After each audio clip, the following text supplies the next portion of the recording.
Hello everyone, welcome to my channel. Today in this video I am going to show you step by step how to turn off backup in WhatsApp.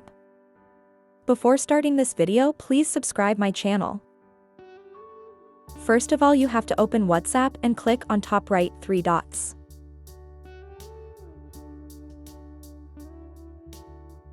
Now here you have to click on settings.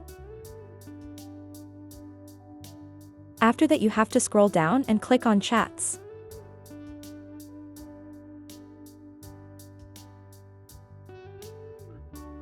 Now here you have to click on chats.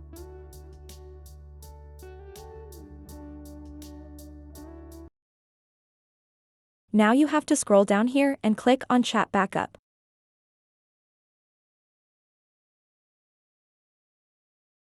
After that you guys here click on frequency.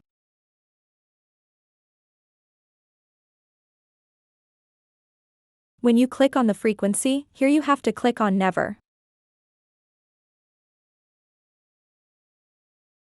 Click on top or never.